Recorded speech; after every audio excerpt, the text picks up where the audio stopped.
So a very good evening to all of you and a warm welcome back again for another session in the series Meeting an Expert. Indeed, a wonderful day today for us. And as Asia Pacific Institute of Information Technology, we are very happy to host this webinar today with experts and of course with our alumni on board as well. So to start off with the sessions for the day, we warmly welcome all the students who are in the platform today and all the delegates who are joining us from different parts of the world and all our members from the counterpart universities and all the other distinguished guests. So to start off with the day, I would like to invite our chairman, Mr. Bandula Egudage, to share his expressions and wishes. Chairman, over to you. Kaushali, thank you very much. In fact, first of all, on behalf of our CEO, Roshan Egudage, and Board of Directors, student population, teachers, the all listeners joining today for the webinar, very warmly welcome Mr. Madu Ratnayake as our chief guest today. In fact, if I may express few words about Madhu, he is, even though today he's joining as a chief guest, in his journey, in his career, he was instrumental in many things. I personally remember how he was supporting to promote IT business as a whole in Sri Lanka during my EDB tenure. They had their own their organization Virtusa, and not only that, he joined in many ways, the /com and many ways, and he had some sort of the vision to bring IT into Sri Lankan minds. So I think it's a need of the hour. Probably today we need everyone to know about IT and know about the technology, know about even we had a chat prior to this event also. I'm very warmly welcome you, Madhu, here, in spite of your busy schedule, joining with us. It is a initiative done by Dr. Rohan Tatukorala. Whole objective is to give direct interaction for our student population to have a chat with you or any query or any clarification that they want to have it, and direct interaction. That's the most important thing which we didn't have during our small time. People like you all are facilitating that, and it's a great. But that habit is basically known for very good quality education. We believe that everyone, apart from the academic excellence, we want to have extracurricular activities that, to become more leader into the future. I mean, it's a leadership skills, and they should know, end of the day, not only the academic per se, they should know what is happening outside the world and what sort of a thing that he can contribute to the world. So that's the whole objective of this sort of a meeting. And thank you, Madhu, once again. But on top of that, I don't need to express about the APIT, but he knows very well he's a product of APIT. Asela Vaidalankara, welcome you also in the very eminent panel. So along with Asela, our own Professor Priyantha Kumaravadu and Dr. Rohan Tatukorara will be there for next 45 minutes or so. So I request all my student population to get the maximum of these combination and more inputs for them to absorb as much as possible. So over to you, Kaushali. Thank you very much, Madhu and the entire panel for being with us today. Thank you. Thank you very much, Chairman. Thank you, Kaushali, for that great introduction that you gave. And that was Chairman of APIT, Vice President Nestle, Chairman of the Industrial Association of Sri Lanka, and of course the former Chairman of EDB, Bandula Egudage. So thank you very much, Chairman, for that introduction. My duty is to introduce the speaker. He's a beautiful human being. I worked with him a lot of time when I was also chairman of the Export Development Board. And he's done so much of work for the IT industry. Just like what Bandula was saying, he's a lovely human being and a beautiful gent and a fantastic product of Sri Lanka. He's the Executive Vice President, Global Chief Information Officer and Center Head for Sri Lanka Advanced Technology Center of Virtusa. Madu joined Virtusa at its inception and has been a member of the global executive leadership team that lead Virtusa's growth from startup stage to a 2 billion NASDAQ listed public quoted company with a 24,000 plus team members today. I mean, you could just imagine Madhu's experience curve, his ability of leading uncertainty, where you drive a startup business to become a 24,000 plus organization, to be listed in NASDAQ. It just tells you the kind of acumen that he has.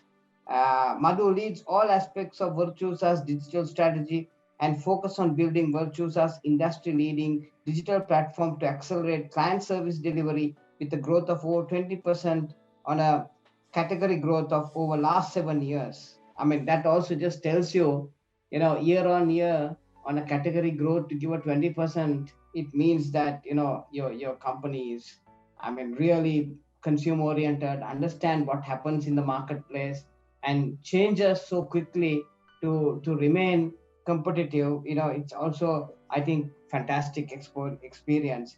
He's an accomplished C-suite executive leader with deep experience in envisioning digital strategy, business transformation, and building global high-performing teams to deliver industry-leading growth in global high-tech and financial services company. Madhu holds a Bachelor in Software Engineering honors from the City University of London and an MBA from the Postgraduate Institute of Management, Sri Lanka. More recently, he received the executive education in digital business strategy from MIT Sloan School of Management. I mean, it's outstanding personality, Madhu, and we are really honored to have you on board.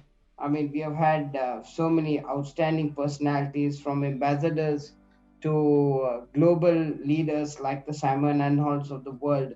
But I mean, really the first time we are having a person who came out with a startup to get on to be listed into a $2 billion NASDAQ kind of a company, which just tells you so much about it. And of course, the panel, we have a very eminent, I would say one of the most brilliant men that Sri Lanka has. I wouldn't call him his export product, because even though, he lives in Canada, he's based in Sri Lanka. So Professor Priyantha Kumaravadu, and then of course we have a cyber security consultant and expert who is Asela Vaidilankara, whom I'm told is one of the best in the industry. So I think today is going to be a very interesting day.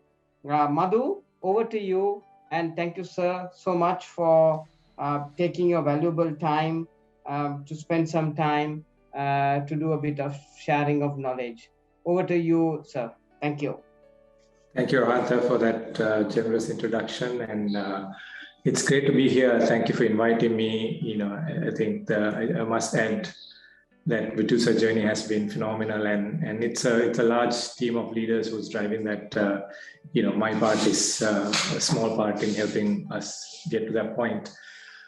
So what I want to do today is really to take us through a bit of background around cybersecurity, especially the MBA students and others who are probably heard about it, knows that's important, but really haven't gotten into the little bit of the detail to have a intelligent conversation about it, and also to see as a business leader what you need to do about cybersecurity, right? So in a sense, it's a more of a overview, right? And really a few thoughts around how to build a strategy around it and what can you do around it, right? So we'll, at the end, we'll have some Q&A and discuss how to go about, approaching that in your organizations, wherever you are.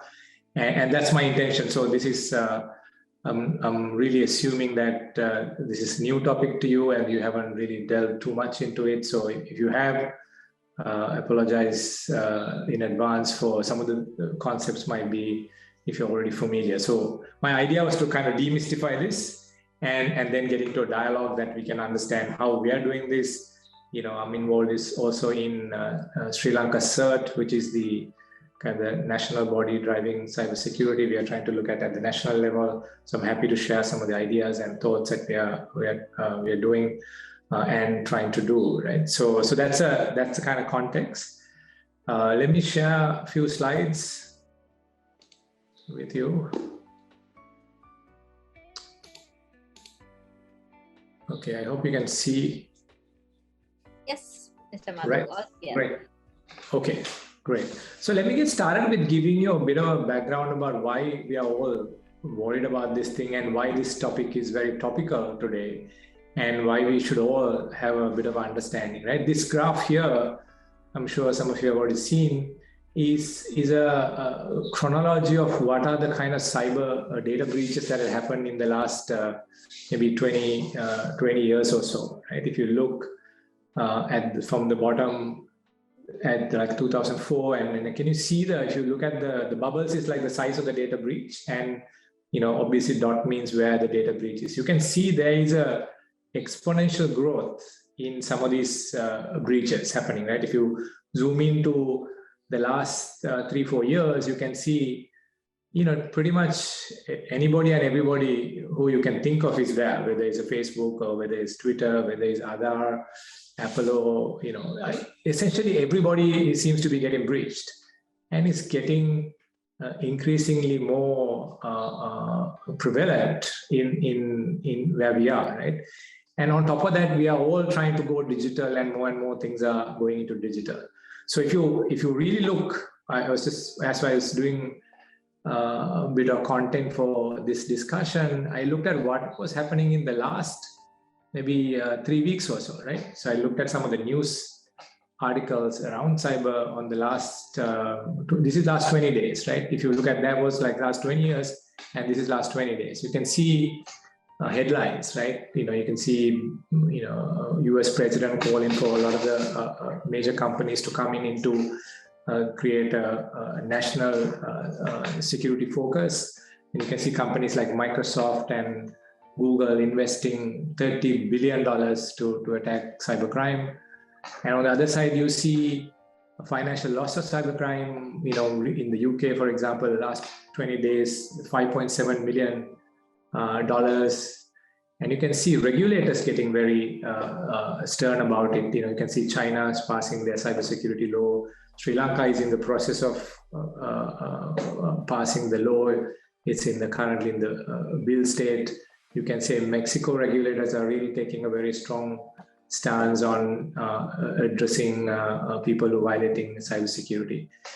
And at the same time, there are a lot of breaches going on. Every day you open up headlines, you will see some big breach, some companies who are well run, companies who are really fairly large. This is like last week, T-Mobile got hacked, 50 million customer data got leaked, and massive losses.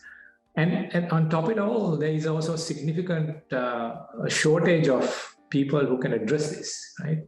So if you are a business leader trying to look at this, you see on the one hand, most companies are going digital, and your digital footprint is accelerating, especially in the last last 18 months or so through COVID. You can see everybody has gone online, everybody's working from home, e-commerce is flourishing, digital banking to any business trying to go digital, right? So we are creating a large threat landscape and ever increasing threat landscape, right?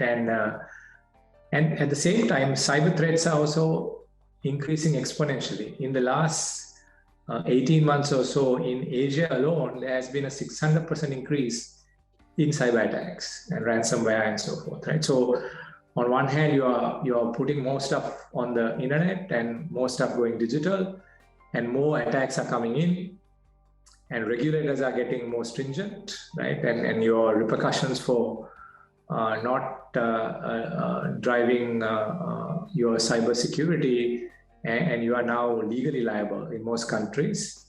And on top all that stuff, you will have a very global skill shortage of cybersecurity people. So if you really look at this, this is a perfect storm, right? And you are really on a paperboard, riding into it. And how do you deal with that? But I wanted to share a few thoughts today is to give you a glimpse of what does the storm look like, and what we should be thinking and how we should approach it, right? And what is the frame of mind or thinking process that we should have in really dealing with this ever increasing business risks and that we are all marching into, right? So that's the context. So I want to cover, what is the need? I think we already talked about it, and what is cybersecurity, right? And I'm sure you had heard many things about it, but I would like to demystify what it is in a very simple business terms, and what are some of the fundamentals of this, right? And what is the role of a business leader? And some of you are MBA students who are already probably leading businesses or going to lead businesses. And what is your role, right? It's no longer a role for few security experts to in the back of an IT room to do this. This is really a boardroom issue now, right? Most companies, this is a board topic. Any progressive company, this is already a board topic. And if it's not, it becomes in the next 6 to 12 months. This will be a critical board topic. In the US, for example, if you're a NASDAQ listed, it's now mandated for the board to have at least once a year review of cybersecurity strategy, right? And you can see, especially financial services industry, and they are making it more mandatory for the boards to be aware of the cyber risks, right? So this is really becoming a major business issue, right? And a lot of people are paying attention, and the risks are becoming much more significant, right? So let's kind of look at how do we deal with this thing, and what this is all about, right? And why, first of all, why are these hackers hacking us, right? And what is really some of the motives behind? If you look at this slide here, this is based on some of the attacks, about 2,000 data breaches, and looking at some of the reasons, right? Large percentage, almost 40%, to make exact money. The take a ransom, you take your data or cripple your organization and to be able to make money, right? That's a large percentage of your attacks. And there are about 27% is insider threats, right? And you generally protect your perimeters, and you're trying to build things to take the bad guys out. But if you really look at it, 30% are attacks that can happen inside of your company, inside of your organization.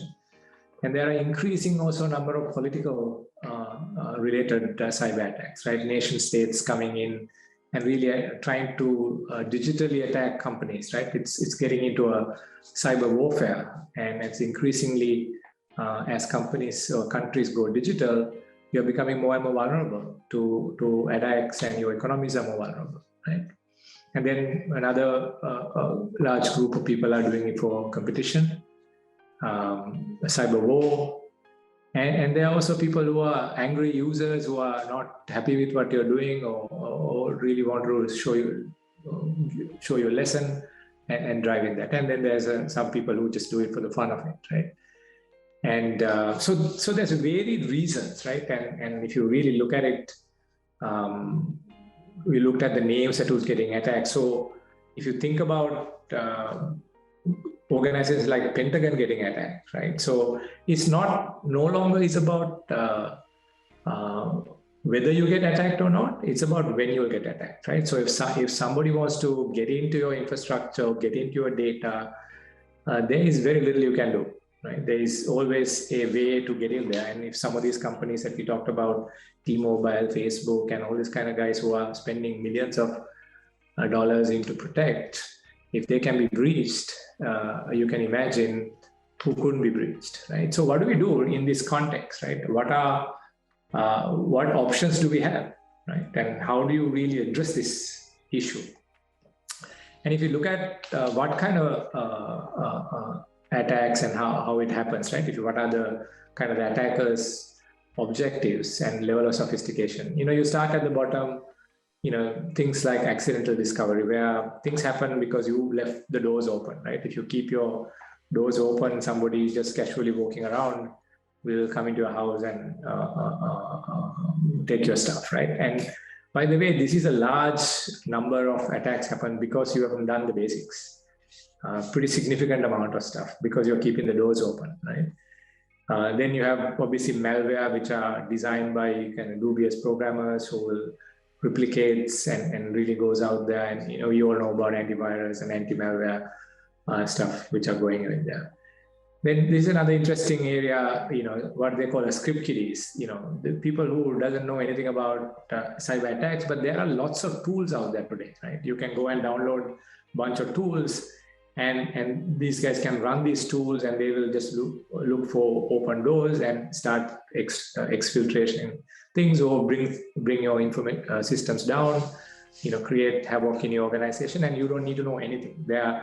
They are all out there, tool sets are out there. In fact, it's gone to the point that, you go and buy software as a service, right? If you want a HR system, you go and buy you get a cloud service. If you want a ERP system, you go and buy a cloud service. And ransomware is available as a service now. There are, platforms like Lockbit, where you can go and, pay a subscription and get a ransomware, and they will attack, they will give you the tools to go and attack whoever you want to attack, right? So they're getting very creative, and it's available as a service, right? So if you want to bring somebody down, if you want to get some ransomware in, you just go to one of these platforms, pay some money, and they'll give you the tools and give it as a subscription, right?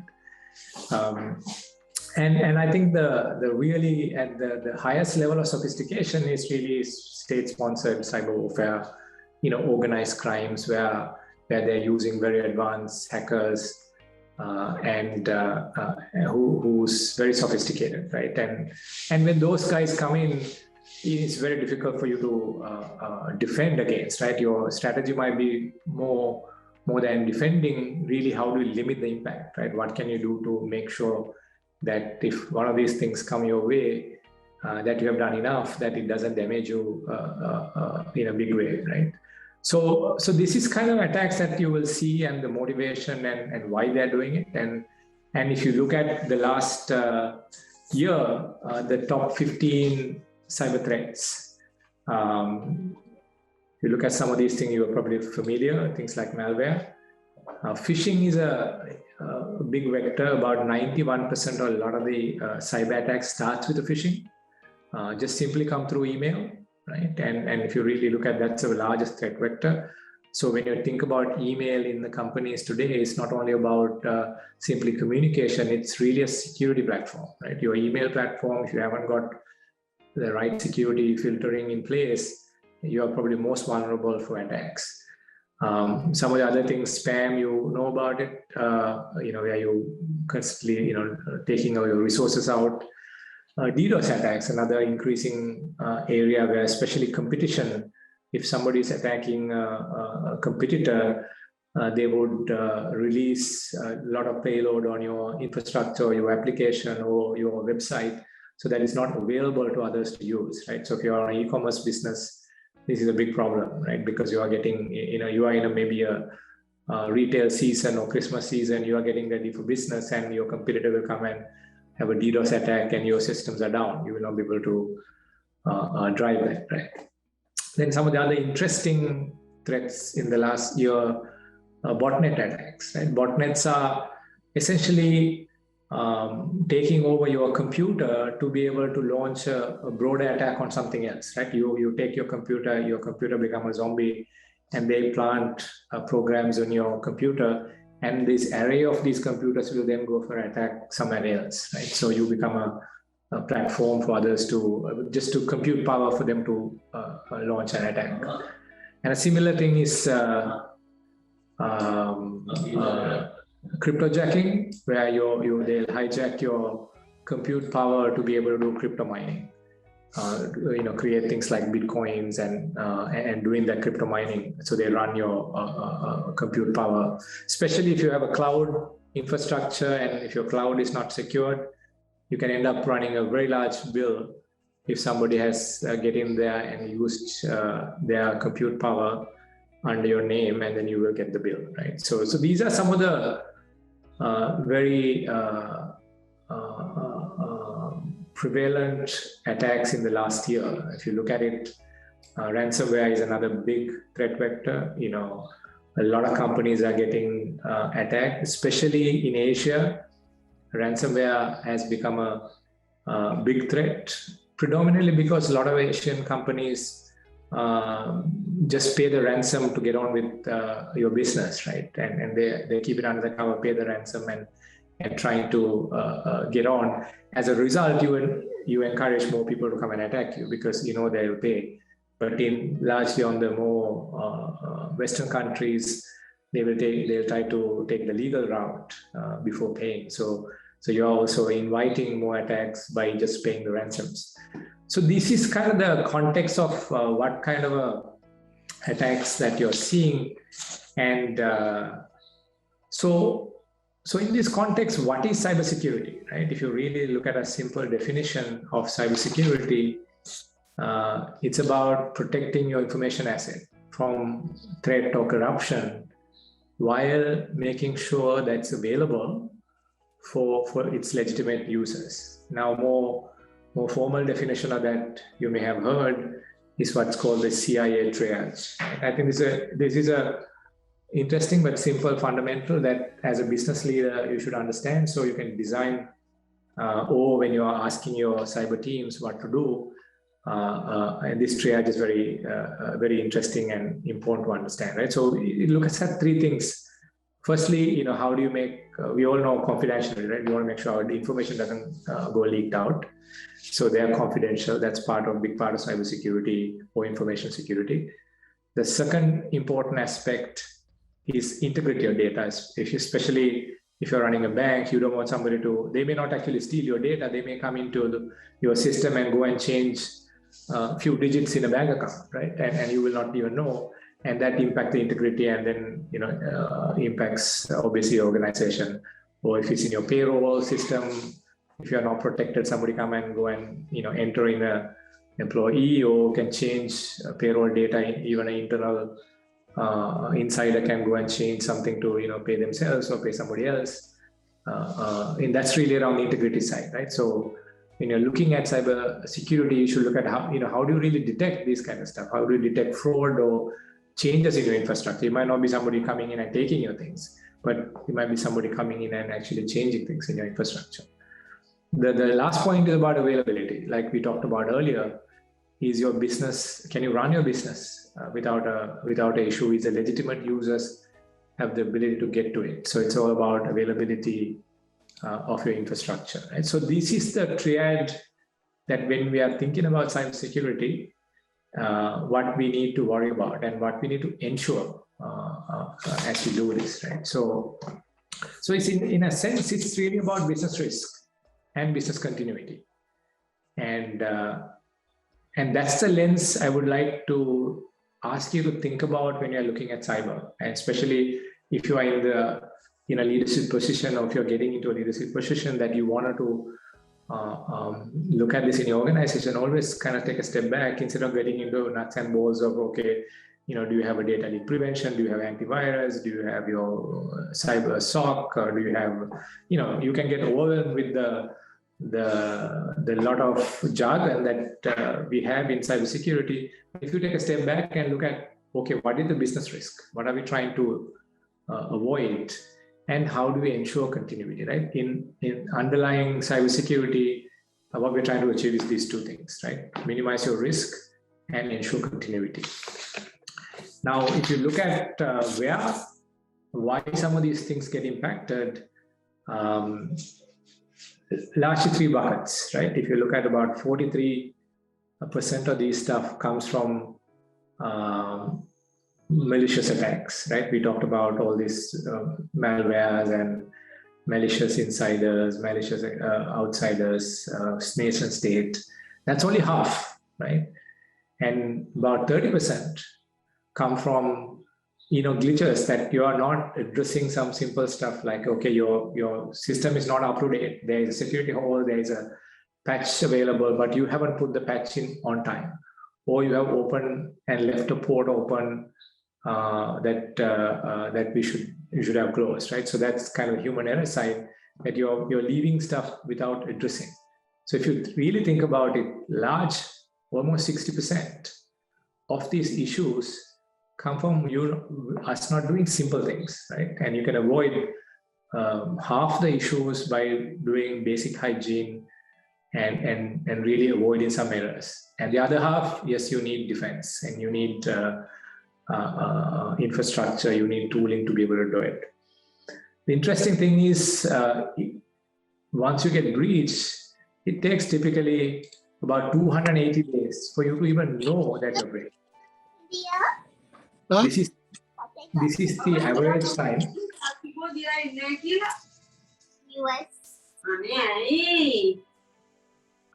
Can I put some mute on the participants? So this is very interesting, right? You can get breached, and most of the time, for a good part of the year, you will not even know that you're breached. And if you go back to the fact that we earlier said that everybody can get breached, and it could be that today you're breached and we just don't know, right? So that's a very key thing to remember. That is not only about defending; it's about also knowing and finding out that whether you're breached or not, right? And if you are, how to do that. I'll talk about that a little later. Why this is a very important number.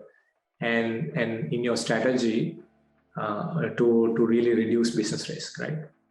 Now, if you look at how companies go about addressing cyber risk, right? Typical, our standard old way of doing it, or most companies do, is what is known as this castle and moat security, right? You have your castle, your crown jewels are in the castle, then you have more defense around it, your perimeter security or whatever else that you have, and then you only allow people and anybody inside this castle, you assume they are people who you can trust, right? That's a traditional what is called a castle and moat security strategy, right? And in the last decade or so, most security programs are built around this model.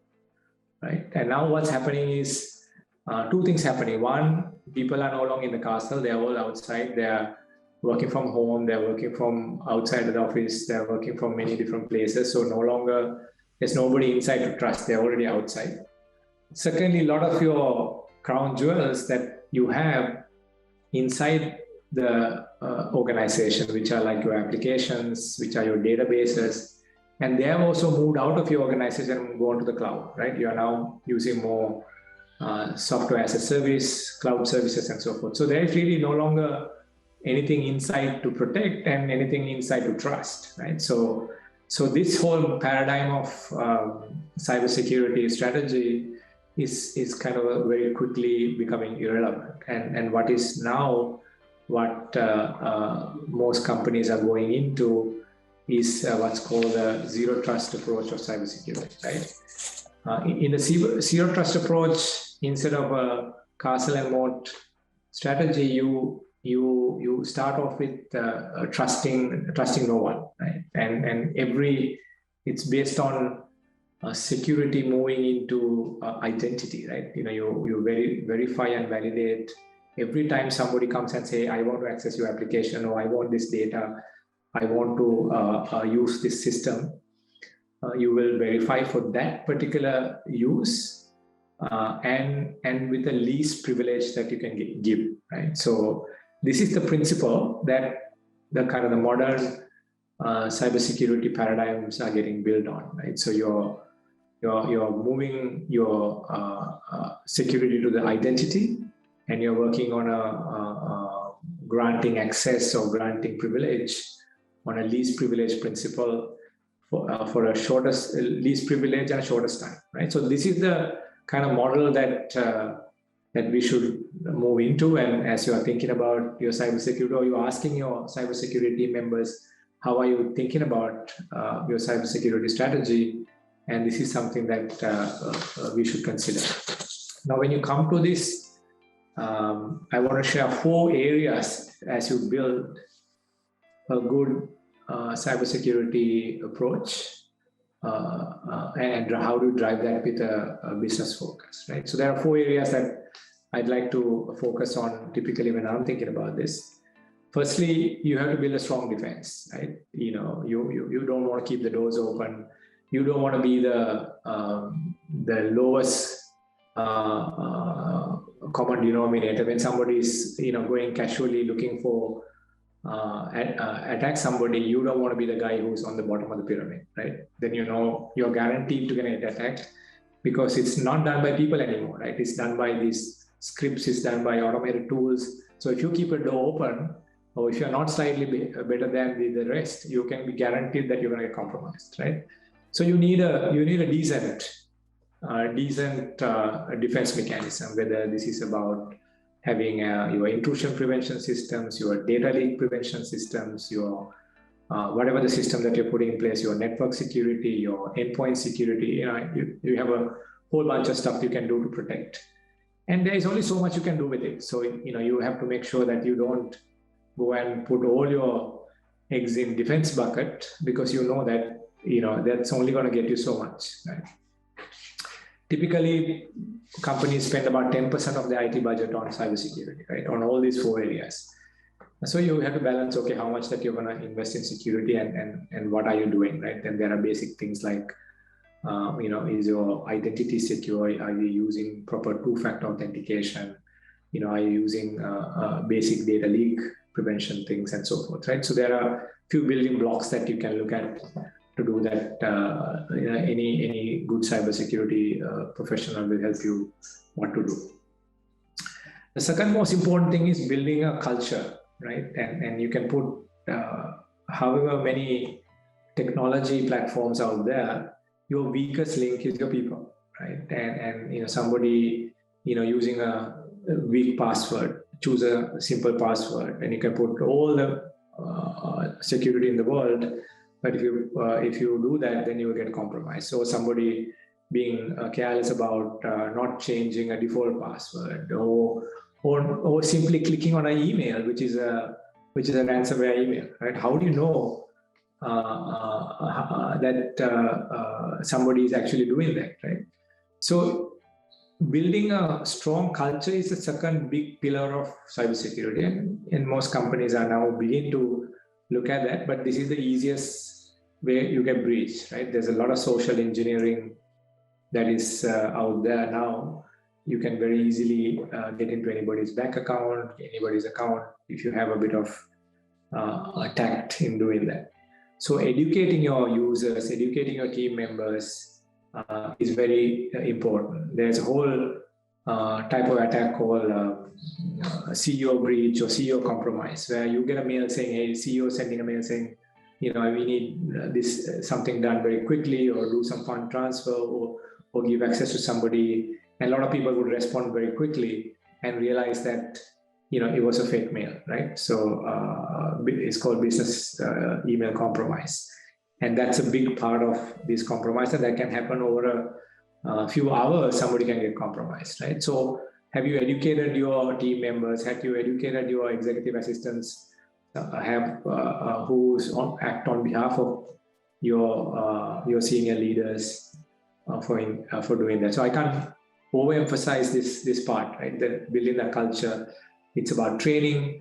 It's about staying with your board leadership to your executive leadership and setting that tone, saying that this is very important, that our whole business can come to a grinding halt if we all don't work on this and understand this, how we can get breached. So that's a second big pillar. Third thing is really about what you do when you get breached.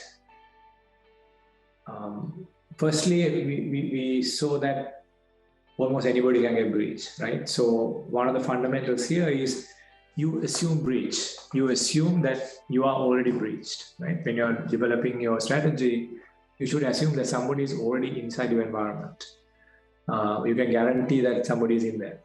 And if you go with that principle, then your strategy is how quickly can you detect and respond to that, right? So this is an area a lot of companies, a lot of people don't spend enough investment. right? And that's one of the reasons that takes like 280 days for you to figure it out. And most companies sometimes even take a lot longer. And sometimes you will get breached and you don't even know. They come and go on, you wouldn't even know. So this is an area that a lot of advancements is going on. This is, again, is very difficult for a human to look at it. This is an area that AI is playing a big role. There's a whole area called User Behavior Entity Analytics, UEBA. It's a new area of in cybersecurity. And it's very important that you look at that and say, okay, how do I detect a breach inside my environment? How do I know am I breached? How do I do a compromise assessment to see whether you're compromised or not? And spending enough resources and energy in this space is very crucial. So that's a third area. And the fourth thing, as you know that, okay, you can do all this stuff, you're going to get breached. And how do you minimize that impact? How, somebody comes into an environment, why would they come into an environment? What are they interested in? Whatever, it could be your customer data, it could be a critical information system that you want to protect. Now, how do you make it, even somebody comes in, how do you make it irrelevant for, even they broke in, if your data is encrypted, for example, at rest, and then even if they took it out, it doesn't really matter, right? Okay, they've taken something out, but they can't use it.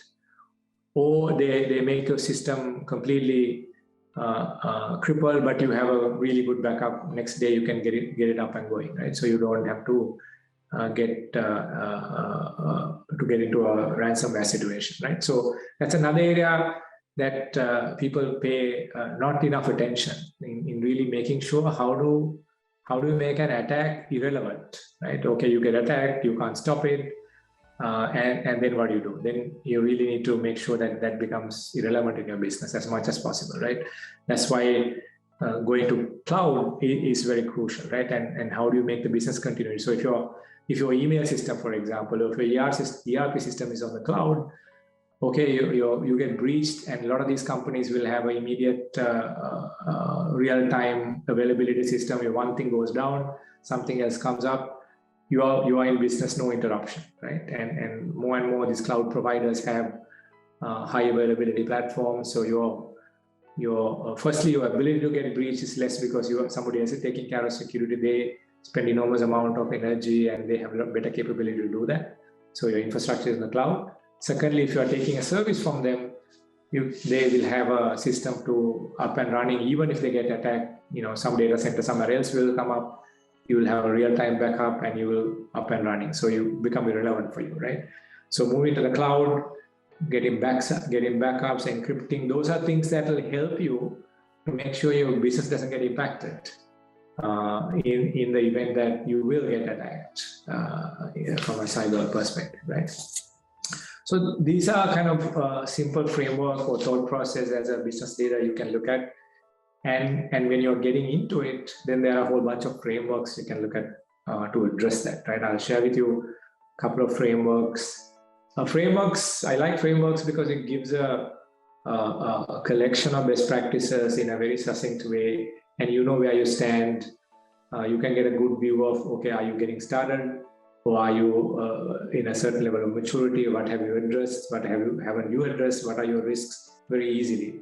So 3 frameworks I'd like to bring your attention to that you can look at. These are industry best practice frameworks. One is the NIST framework. This is the US Department of Defense framework called cybersecurity framework. It gives what is in the middle. Gives a very nice simplistic framework around what you need to do to, by and large, to build a defense framework, right? Then again, most of these coming from US defense. Then there is a Madu attack framework, which really gives you how attacks happen in your environment, techniques and tools that are used to attack. And so you understand a different framework, quite a different framework, talk about how to defend against those attacks. So these are 3 good frameworks that you can direct your teams to look at. You can ask your team to say, okay, based on your NIST CSF framework, what is our level of maturity? It generally goes maturity level 1 to 5. Where do you stand today? Is it level 1, 2, or 3? Where are we trying to get to? How does that look?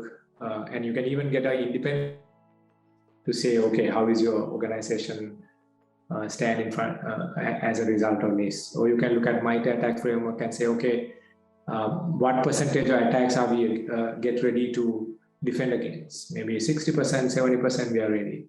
We are trying to move to 80, 90%, right? So obviously there's a diminishing returns at some point. Some attacks, you can't build enough defense without putting a lot of money into it. But so you need to understand where your risk appetite is, and then build that defense framework. So these are some interesting industry frameworks that you can look at when you're guiding or when you're asking your cyber teams to drive. Now, I want to kind of end with just giving a little bit of Sri Lankan context, where we are as a country today. NCSI index is something that gets computed every year.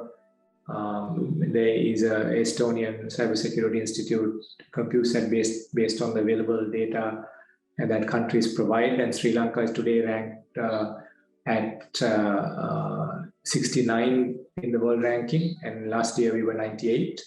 So we've moved up a few notches. You can see some of the areas that they generally measure, and I think certainly our talent improvement has been interesting. I know APID does a lot of work in building cyber talent, which is very key for us to be able to defend, and I think very, very key for our digital journey as a country, right? To be able to defend these stuff and having the right skill to be able to do it. So that's where Sri Lanka stands today. Again, a long way to go, but I think there is good progress being made. Now, if you look at our legal framework, Cyber Crimes Act was enacted in 2007. It essentially provides criminalized cyber attacks and provide ability to litigate or ability to take somebody to court if you are getting attacked through a cyber criminal. So far, it's about 700 plus cases has been heard in this space, so it's growing. And so we have the legal framework to really address cyber criminal. So that's really if somebody is attacking you. Now, as a company or organization who are processing data, and very soon you will also be liable to protect that data, right? So it's no longer you can go and blame somebody or make somebody liable for attacking you. You're also liable for not protecting, especially personal data, properly, right? So the data protection bill, which is currently in Parliament, I think will get passed hopefully within the next 6 months or so. And this will give a framework about how to protect data, your personal data. It'll give you, as a data subject, gives you rights to request data somebody is holding about you, request that data to be erased if you don't want them to be held. So it gives you rights how your data is managed. And it also creates a set of obligations as data controllers, the people who actually host the data or collect the data. So there's some very serious liabilities of not protecting them. And if a leak happens or breach happens to your data, that you're holding personal data, and then you will be liable, or your business will be liable, right? So that soon will be there. So I think, so two sides. One is if you are a business and if you need to make sure that you take notice and start building your cybersecurity platform, your data protection platform. So you're ready, your business is safe from obligations as well as attacks. And obviously that we already had the framework to criminalize some of these activities if they're being carried out against you. So that's a kind of end of my few kind of prepared thoughts I want to share with you, where we can get into a discussion and get into a bit of a Q&A and address some of the thoughts, questions you have. And we have obviously the panel quite experienced group or a team member here who can also share views on this. So let me stop there and hand it back to Dr. Rohantha to take us to.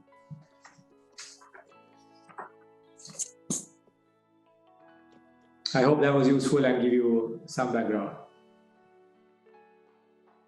Thank you very much, Madhu.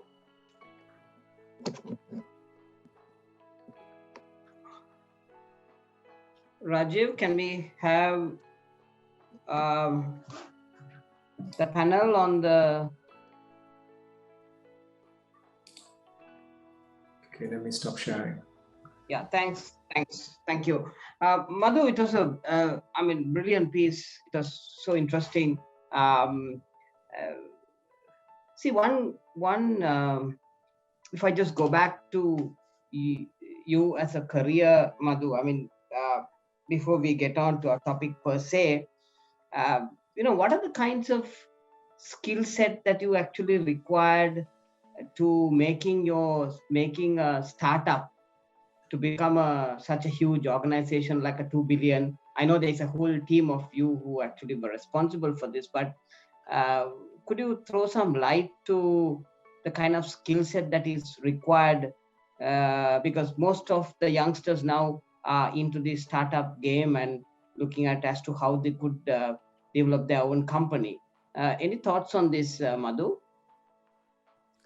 Yeah, great question. Thanks for asking that. If I can go back to kind of early days when you're putting computers and going under the table, connecting wires, and trying to get things moving and working with the customers. I think one of the things that very early days that we did was this is largely coming from Chris, our CEO, and his vision and direction.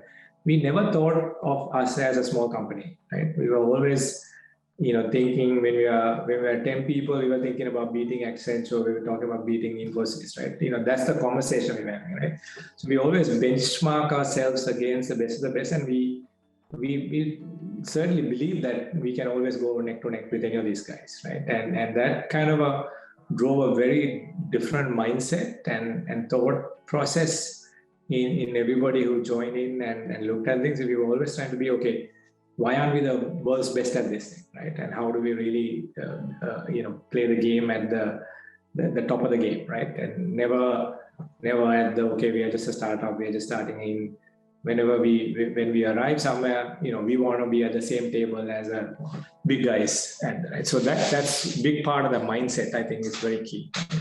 So you're setting your goals and mind at a level that you want to be, not where you are today, right?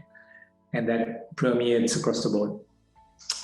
I think the second thing is really having that in our space, especially in IT and this space, which is changing rapidly, right? And what we did 10 years ago, 5 years ago is irrelevant today, right? And what we're going to do 5 years from now, it is already irrelevant, right? And so it's very key that you have a very strong growth mindset in the organization, right? Are you thinking about, as a professional, to have a growth mindset, thinking, okay, we can learn this stuff, right? And believing that you can learn and get out there and build whatever that is that you want to get to. So growth mindset is another big driver, right? And I think that's a key aspect of why we've been able to continuously stay ahead of the curve as individuals, as professionals, as well as a company. That's the second one. And I think the third one is we've always worked a lot with partners, a lot with universities and education institutes, and really to kind of make sure that you are not trying to address this on your own, right? You're building an ecosystem, you're working in an ecosystem.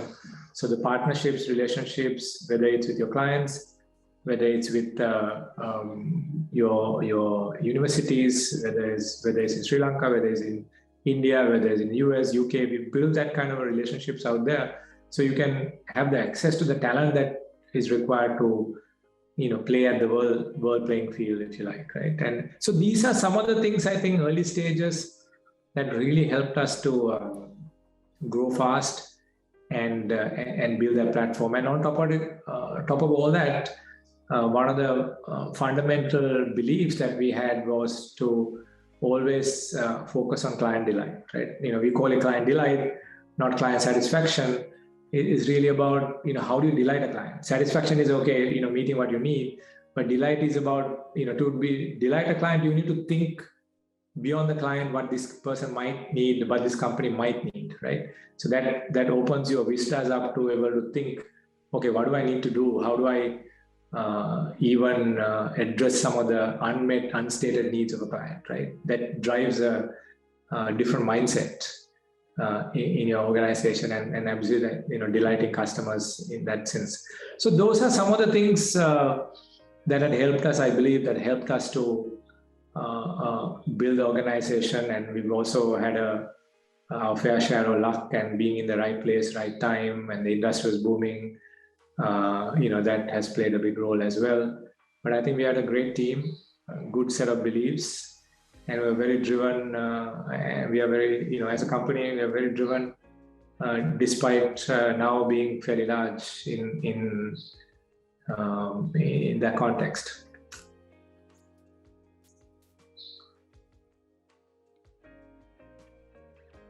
Thanks, Madhu. Don't you think that when you're a startup,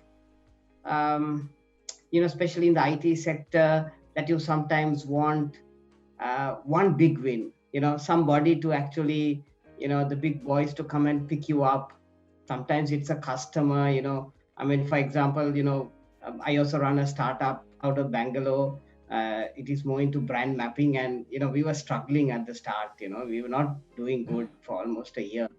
But then suddenly, the Microsoft guys came and they said, okay, we'll take 20% equity, and it's like a huge story, you know what I'm saying?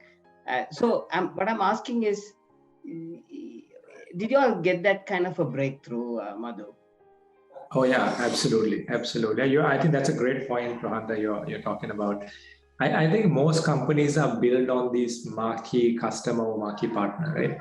And for Virtusa, we've been lucky at every juncture, right? So when you are say $10 million company, you have this customer who comes in and completely change your vista, right? It will come in and really push you to a next level of thinking, next level of growth, or maybe come in and take a stake. Like in your case, we had a very similar scenarios.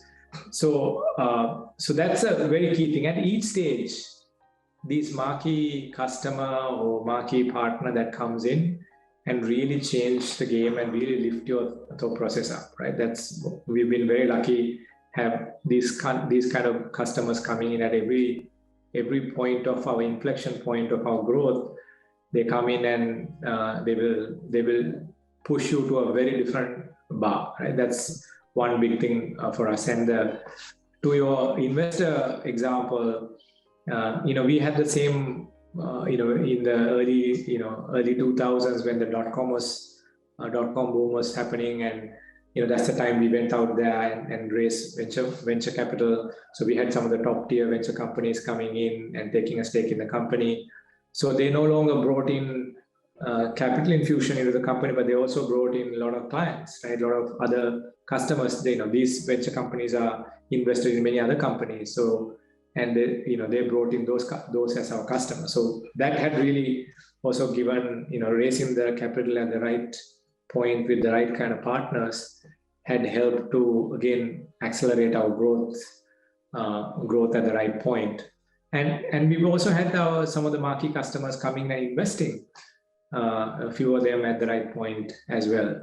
So absolutely, Rohan. So those both customers pushing you, some of these key customers coming and pushing you to next level, that has been every step of the way. We have one of these guys coming in and completely change the game for us. When we think we are really doing well, somebody comes and really shows you there's a different world out there, right?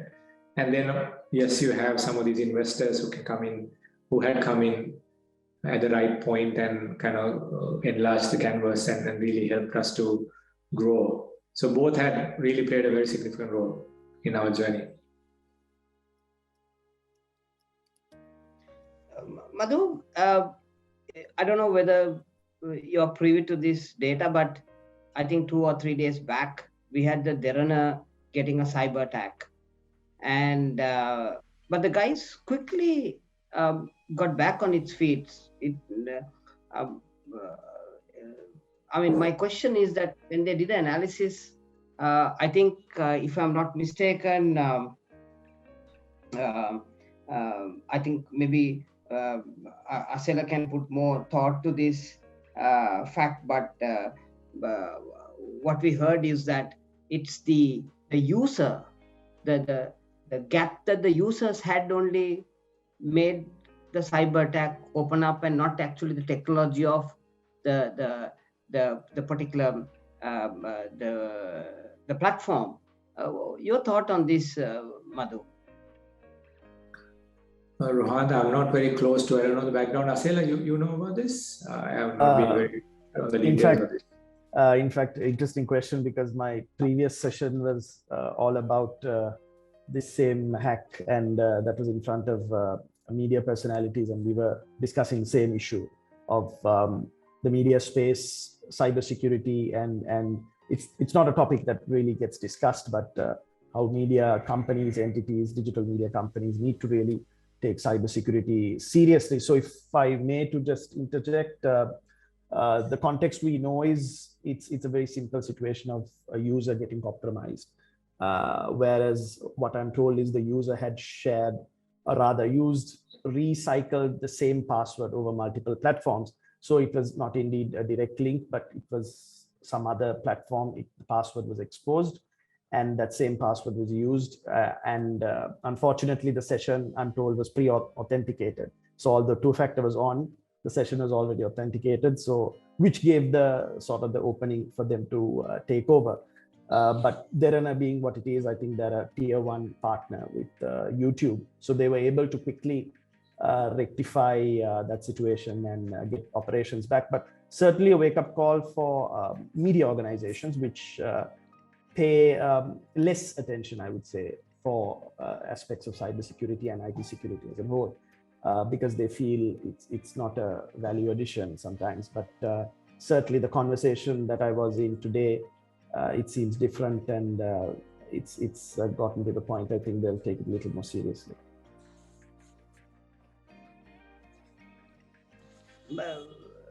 Professor Priyanta, Madhu was talking about where that the gap in education is one of the biggest issues why hackers have this opportunity of actually attacking.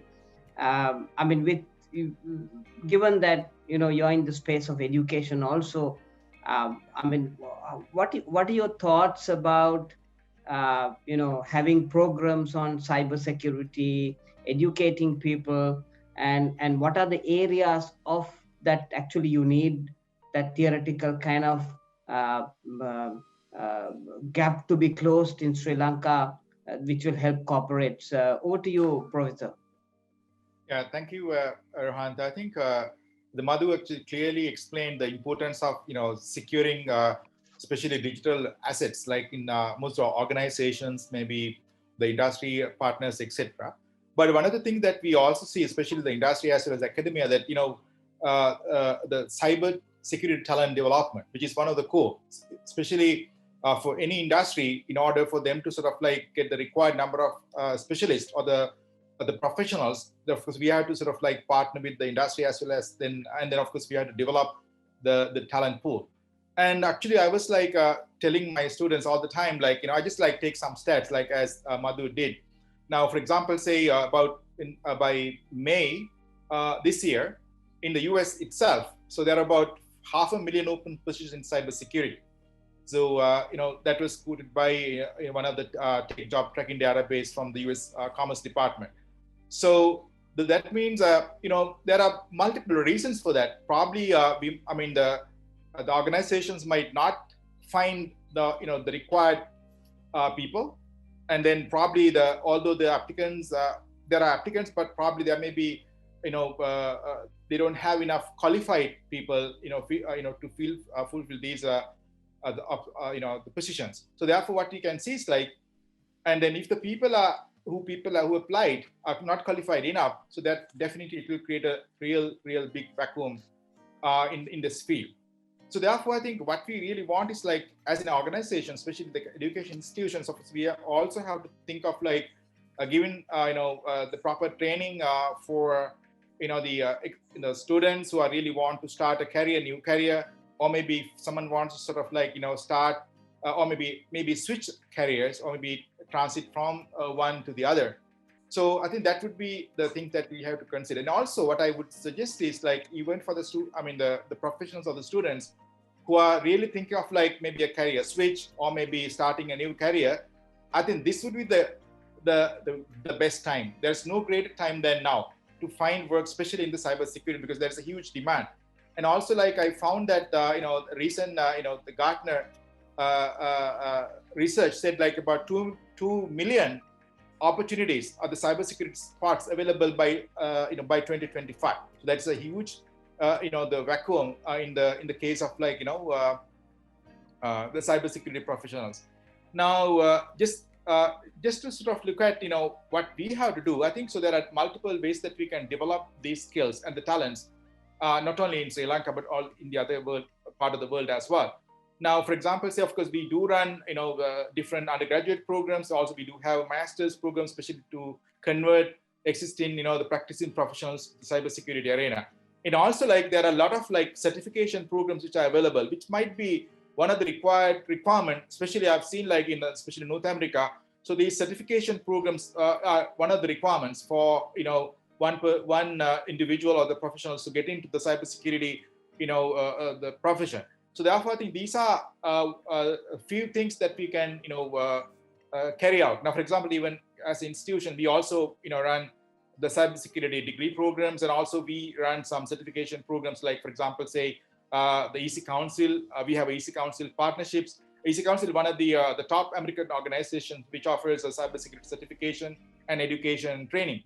So we are one of the academia, especially we are the academia, EC Council Academy in the country, and also we are a accredited training center. So that we also do a lot of certification programs. I think these are the opportunities the new students or maybe existing, the professionals who are practicing professionals can use to convert or maybe shift them into the, migrate into the cybersecurity arena, where you have a lot of opportunities, as Madhu said earlier.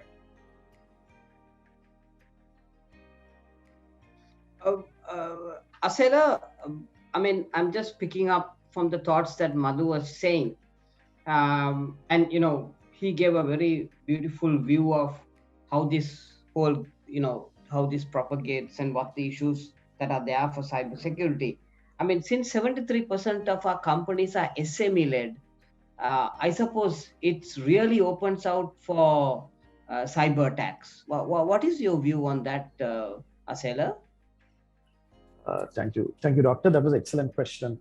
In fact, when you look at the focus of cybersecurity, apart from some of the excellent institutions that Madhu is part of, certainly the focus is from the financial sector as well as the telcos. And beyond that, it is some of the top 20 or top 10 listed companies. But beyond that, when we look at SMEs, and the current new normal that we're living in today, because a lot of establishments had to shift, especially to working from home or remote working setting, the incidents that we've seen has certainly had an uptick, especially in terms of getting susceptible to basic cybersecurity errors. So let me explain. You see, some of these SMEs don't really invest in terms and have the maturity like other big organizations to have a program of cybersecurity or have any fundamentals in place. So they rely on more of tools, endpoint protection, and maybe some softwares that they use. So beyond that, if they do get entangled on a situation like a phishing attack or a social engineering attack, which is one of the cases I dealt with in the last couple of months, in a semi-construction company, basically got a business email compromise, and they thought they were remitting money to one of their suppliers in India, but in fact the money ended up somewhere else. So the learning that we have here is the staff are not aware of the procedures. There is no processes internally. There are no, for example, password policies or any other enforcement of cybersecurity practices internally. So if you look at the three pillars, the people, process, and technology. So they do invest some time in technology, not to say that they don't, but certainly the people and the process and the capacity building, that is lacking. And certainly if you take SMEs, most of them, they don't have a dedicated IT division, and the operations are run by non-tech staff. So compounding all those factors into considerations like the perfect storm for anyone to probe a vulnerability and take that up. One more factor I must add is most SMEs feels they don't need to have licensed softwares for the operations, and up to a certain point, they can continue, but certainly that itself inherently opens them up to different types of cybersecurity risks, as Madhu very eloquently explained in the presentations. Thank you, Asela. There's a question coming in from one of our master students, Ishan, from BMS Engineering. And Madhu, he's asking you, what made you take a risk in your career in joining Virtuosa in a startup company when with your kind of talent and skill, you could have joined the Microsoft of the world. We are eager to find that out. What is your view, Madhu?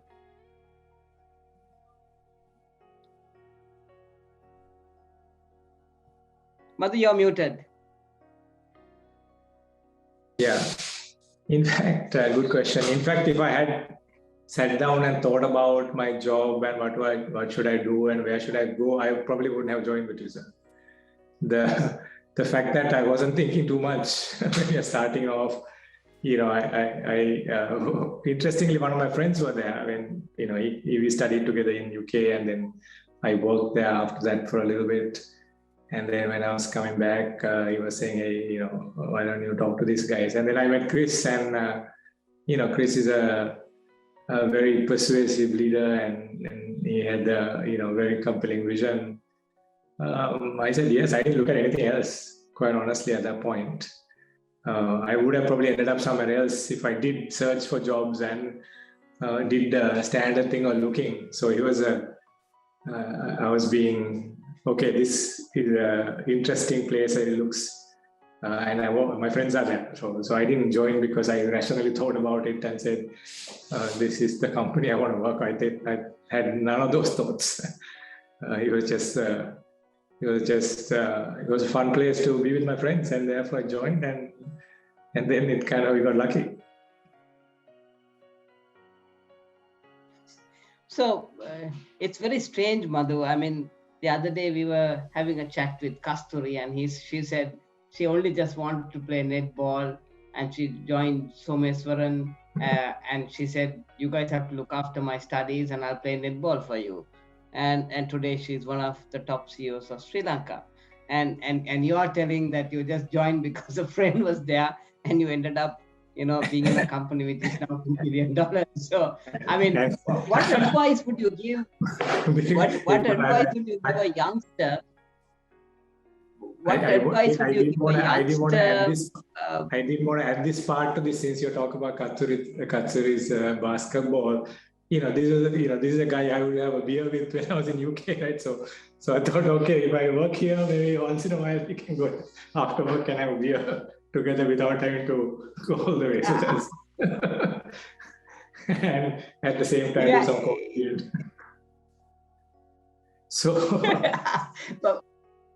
So, Bandula, what is your advice, Madhu, to a youngster who is doing a master's right now? I mean, we are having this Delta virus, 200 plus people dying daily. I mean, we know that the government has blundered by focusing on 60 plus people when the whole world was telling to focus on 60 plus people to manage the virus. The guys said, okay, we're going to focus on 30 to 60 years because they're productive.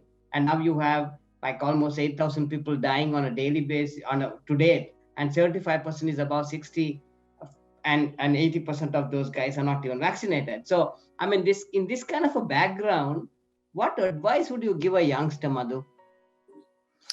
Okay, I have a little longer answer for this. So allow me a couple of minutes.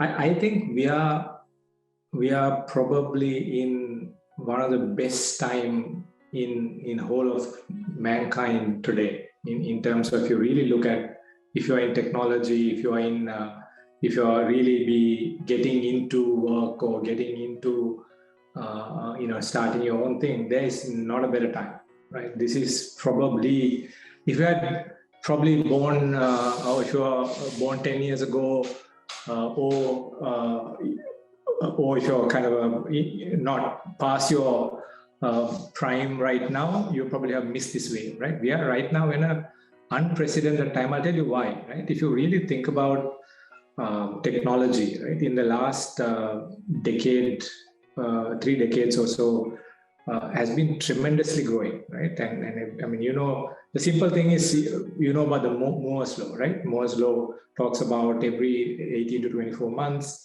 the number of transistors you can put on a chip doubles, right? And this, like a clockwork, was happening for the last 50 years, right? Now, and this is what's called an exponential growth, right? And what is interesting about exponential growth is, it's like this for a long period of time. And then it turns a curve, and then it happens in like very big things, right? It goes like 1, 2, 4, 8, 16, 24, 56, 128, 1024. After that, you can't comprehend the rate of growth, right? We are really at the cusp of that growth trajectory, right? That's why you think about self-driving cars, you think about people going into space, you think about drones flying around and doing all sorts of stuff. If you think about what we are in today, we're really in a science fiction time, right? What's happening today, right? We really, 10 years ago, 5 years ago, this is science fiction. Now, what will happen in the next 5 years will be dramatically different, simply because the platform is so big and strong. We are really to be able to, now we are at this large multiples level, right? So if you build all the building blocks, somebody to build a company today, it'll cost you $50 or not even that, just to get something on the cloud. You can get AI, you can get whatever you want, you can get a talent from anywhere in the world you want. It's only need imagination, right? Only thing that will limit today anybody is their imagination, right? If you can imagine today, you can make it. And that's why I see this is probably one of the best time in history ever to be in technology, right? So if somebody is in there today, think about, you just have to broaden your vistas, broaden your mind, and thinking about impossible, that what we thought 5 years ago, right? What we thought impossible last year will be possible today. And as we go down the line, what we say impossible a month ago will become possible. That's the rate, right? This is called the exponential curve, and we are at the turn. So this is really, really exciting times, right? If you are somebody who's getting into this space now, or you are somebody who's been in this space and have thinking about doing something, there's no better time. And it's truly, truly unprecedented, right? And we are, what you see in the next 10 years in our own eyes will be, will be amazing. You talk about Hyperloop, just think about what you hear every day, right? It's just phenomenal. There was a great analogy to explain this. The guy who invented the chessboard, right, or chess game, some Indian designer who created this chessboard, and he went to the emperor and said, "Hey, I invented this game. I wanted to share that with you and explain to the emperor the game. How does it work? The whole concept of chess, right?" The emperor got very impressed. "Wow, this is fantastic. You are a genius. I'm going to give you anything you want," right? Then this guy said, "Hey, I'm a humble person. I don't need a lot. Just give me some rice to feed my family. Just to figure out how much rice. When you put on my chessboard, it's 8 by 8, 64 squares. Every time you put just put one rice grain on the first square, And when you come to the next one, just double it, right? So in the second square, there'll be 2, and the third square will be 4, the fifth square will be 8, and so forth. Then once you fix the, fill the board, you give me that much rice, that's enough for me, right? And then then Emperor thought, okay, fair deal. I mean, he's asking a bit of rice, fine, and ordered his people to give him the rice, and he went away, right? And then, weeks go by, and he hasn't got his prize. So Emperor asks, okay, what's going on? Why haven't you given this guy's rice? And he's built this amazing game, and why are you taking so long? And then the guys come in and tell the Emperor, look, I mean, if you keep putting one rice, doubling it every square, and by the time you come to fill the full entire chessboard, you need a pile of rice as big as Mount Everest, right? That's how much the power of exponential. Now, what is interesting is in the first half of the chessboard, right? If it's like a 8 by 8 thing up to first half, it's not a big amount of rice, right? Maybe few fields of rice you get up to the first half.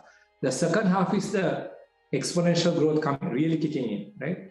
So we are really, this example is that we are at the second half of that chessboard when you come to exponential growth. The slow part is over, right?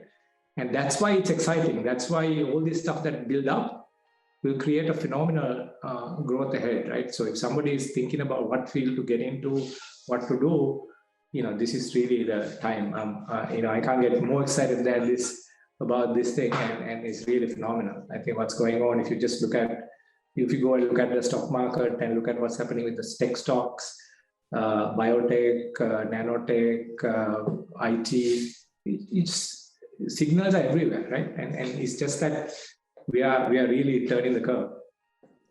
So this is the time for all of you guys to really think about what big thing that you want to do. And it's only limited by your nothing else.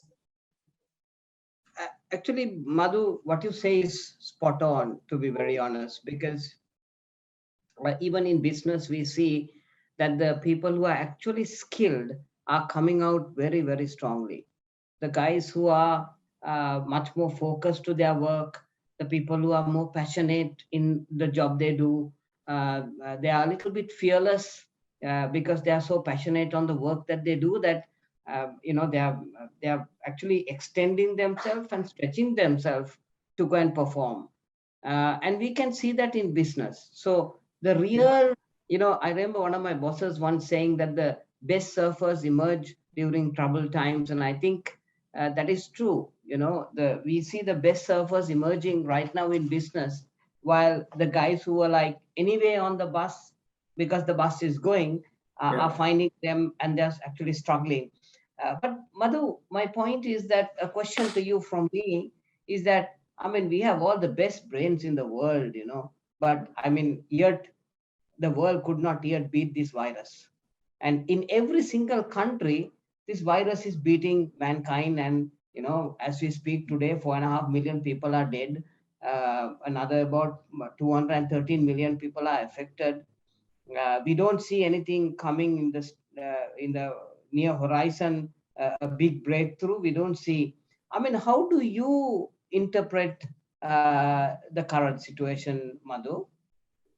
Yeah, I'll give you maybe the glass half full view of that, right? If you think about vaccine development, right? For COVID vaccine, it was done in record time, right? And nowhere in the history of we have developed a vaccine in that kind of time frame. A lot of collaboration across the globe. Somebody sequenced the gene of the virus and sequence whatever that they do and then put it out. A lot of people get in. A lot of research kind of comes in to develop that, right? So I think if you really look at it, I think there's on the one side is devastating. Obviously, it's a huge damage. But on the other side, if you really think about how fast we've been able to come up with a response to it, right, is tremendous.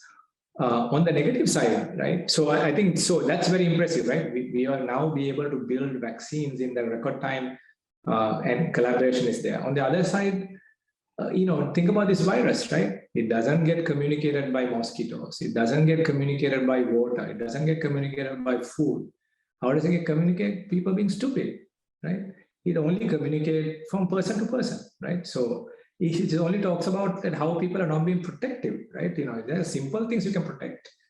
Wearing certain, taking precautions, not going. I mean, look at why are we having it all these waves after waves? Because we're not being careful, right? That shows the side of people, which is probably more not intelligent or more irresponsible or whatever that side, right? But from other side, I think there is tremendous amount of progress being made, acceleration in finding out vaccines and stuff like that, right? But you can't stop somebody, want to go and have go meet with a lot of people, knowing that you might get, you might propagate that, and there is simply no vaccine for that, right? And that's just, I wish there's a vaccine for stupidity, and that will stop the virus. You don't need the vaccine for COVID, right? I mean, think about it. 14 days, everybody stays home. This will be done, right? Yeah. True, Madhu. Asela, what is your view on how we can get a cybersecurity index a little bit more stronger? Because we see a huge boom in this whole area of BPO and IT. But what do you think should the policymakers do to get a little bit more focus to increasing our cybersecurity rank? Thank you. That's a brilliant question. Couple of things. One, if you look at, I know the Estonian index puts us at 69. I believe the ITU did a separate study for this year, ranked us at around 83. Doesn't matter. So, but if you look at the verticals that they judge us on, one is the laws and regulations. Yes, we do have the Computer Crimes Act. I believe the other two are in discussion. They're timely, they're required, because that will actually help our ranking improve. The other part is e-government and the processes that we are putting in place in terms of government as well as organization. So organization maturity can grow organically, because as digitization grows, the organization maturity on cybersecurity and the budgets allocated also may grow, as well as certainly incidents that do happen, especially in Sri Lanka. Now it's become the common conversation. So certainly we will see a maturing of that. The third part is the tricky part, that is learning and development and capacity building. So what happens is, of course, there are certain technical skills that you require, professional skills that you require, but what actually happens is the talent pool in Sri Lanka, although it's very good, because it's very good, it gets either, there's a two-way prong. One, they go to Singapore, or from Dubai, they hop over and they end up in US. So we do have talented people, but certainly because of the global shortage in cybersecurity, as Dr. mentioned, a lot of resources get picked up very fast, especially if you take, for example, a SOC, which is the Security Operations Center, L3 type of analyst. That is a very high-end, very niche kind of resource that will get picked up very quickly. So that's the kind of area that we might have to focus on, and making the pipeline that we put more and more people into the market, especially in terms of cybersecurity, and as well as the learning and development, which I would like to start at an earlier age than what we are doing. I mean, there is undergraduate and graduate level, but I would like this conversation to happen at schools, because if you take, for example, so many other advanced countries, there's a cybersecurity for kids book. Literally, they've taken it in the form of a fairy tale, and they've basically they're normalizing these concepts. Because what happens is the generation that's coming now is what we call the born to the internet generation. So they literally do not know environment beyond the internet. And because of that, and because of, as Madhu mentioned, the exponential growth that we're about to see, we will see the internet embedded in our lives in a more covert manner. So it will not only be the devices that we use, it might be the appliances that we use, or the vehicles like smart cars, and so on and so forth, so entrenched and so part of our lives, it will be indistinguishable. And when you come to that, and then when you talk about the security aspects, the threat aspects, and how much a role cybersecurity will play in society. So that is what we need to focus on, and that's what we need to prime, especially the younger generation, to think along those lines. So certainly, just to recap, there is a legislative aspect, and by the way, just an additional point, because of the legislative aspects not being present, Sri Lanka actually loses out on key FDIs, because this is something that we are judged against, or rather benchmarked against. So it's the legislative, it's the processes, as well as government and organizations, as well as the learning and development, as well as the resource capabilities that we are. So if we across the board improve those 4 aspects, certainly we can see our rankings rise. Our rankings have been sliding of late. Unfortunately or fortunately, our regional neighbors have got a little ahead of us. For example, Bangladesh and Pakistan are placed higher than Sri Lanka. So certainly, it's not a cause for concern. Surely we can give it a boost, but certainly a focus would be welcome. A national level, policy level focus at the highest level of government will be welcome. Thanks. Thank you very much, Asela. Very interesting discussion. I would love to continue this discussion, but it's already 8:05, and I think it's time for us to let go of our guest speaker who has done such a fantastic job. But can I just open out for Professor Priyantha and Asela? Would you like to ask any question from our speaker? Okay. Yeah, let me just ask if it's okay. Madhu, I know that you have you're involved in a lot of initiatives. Like, I think if you can just brief our participants, some of our participants are undergraduate and postgraduate students, that what you have taken as a national initiative regarding the skill development and talent pool development, especially in cybersecurity area. That might be definitely helpful for those guys. Yeah, definitely. I think we are very keen to work with you and any other students or anybody who's interested. A couple of things we are doing. One, I think I've spoken with you, Professor, around trying to build a national volunteer cyber force, kind of help different government initiatives. So that's one area that if somebody's interested, that'd be fantastic to have that support. And secondly, we've set up this cybersecurity center of excellence under SLASCOM that we're trying to help propagate this knowledge and build skills, and also to bring business. It's a fantastic business opportunity, right? And there's a lot of demand, and there's a lot of growth to even export some of these services. So that's the whole focus there. So any of you guys are looking at getting involved in that or setting up companies in this space, I'd love to have that conversation, and we can see how we can support in growing that. So and even with the enterprises in Sri Lanka who's looking at improving their cyber posture and want to support, and we can kind of orchestrate bringing the right parties coming in through that center of excellence, because we're trying to bring all the companies together, universities together, so that we can put our heads together to drive the agenda forward. So that's the objective of the SLASCOM Cybersecurity Excellence initiative. And so I really welcome anybody who's interested in support any of these initiatives and get involved or to benefit from that. Thank you for asking that question. Madhu, one quick one, 2 questions actually. One is, if you had one sentence, leading in times of uncertainty, what would be your advice? Secondly, organizations and of your size and scale, what are your thoughts on encouraging bug bounties and monetizing that for people to actually develop their skills? Yeah, so your second question is about bug bounty, is it? What is that on bug bounty? I think leading in uncertainty, your first question, you asked one word. I think my one word would be listen.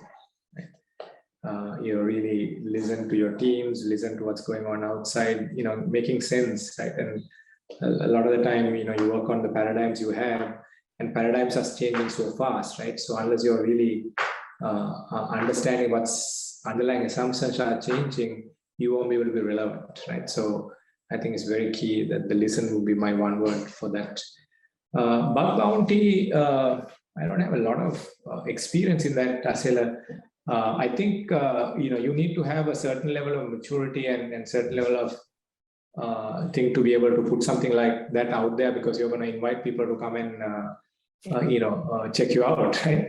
And you don't want that happening unless you are ready, right? You might attract guys who might find your fault and tell you to put the bug bounty. Other guy might find your fault and forget about the bounty, might take something else out of you, right? So, Exactly. so I think you need to be at a certain level of maturity to do it. I'm just probably telling you some general sense, so I think that's the other thing is you also have to know how to manage that. I mean, you can end up with attracting a lot of people into something like that. Today it can be from any parts of the world, and you don't know what you're dealing with. So it's something you have to be carefully thought about before you kind of put the flag out there. Before you kind of have a level of maturity to deal with it. Thank you very much. Thank you very much, gentlemen, for a brilliant discussion that we had today. And before I hand over to Kaushali, just one last question to Madu. 19 years old, you're 19 years old and you're just about to start business, join the corporate world. What advice would you give young Madu going back in life? Great question. I would say kind of follow your passion, right? Especially more now that, go with, life is too short to be wasting on something that you're not passionate on, right? And so go with what makes you happy, go with what makes you excited every day to get out of the bed and drive, and money and all the other stuff will follow. But you don't want to waste doing stuff that you don't want to do every day. So just go with your passion. Thank you very much, Madhu. I'm just getting some messages out of the UK of the people who are watching you, and they're so proud that a startup has become a 2 billion company, and you have been part of this whole team. And it's actually a case study what they're saying, that a lot of people don't know about this. So we are so happy to have you, feature you, understand a little bit about you, Madhu, and how simple you are, even after coming such a long way. Thank you so much. And can I ask Kaushali to take over? Thank you very much, gentlemen. Thank you. Thank you very much, Doctor. Thank you. And indeed, a very fruitful, very informative, very timely conversation. And it's wonderful to see experts along with our students, along with our potential students in the same platform and looking at this ongoing matters in a very collaborative manner. So dear students, I'm sure you have a lot of input that you can take home, especially with this experience sharing session today. So while thanking the panel, let us end the session for today, and we will meet back again in another session. And until then, stay safe and good night. Thank you very much. Thank you. Good night. Bye. Thank you, Madhu. Thank you. Thanks, Madhu. Appreciate Priyanta. Thanks, Madhu. Asela. Thanks, Asela. Bye. Bye, everyone.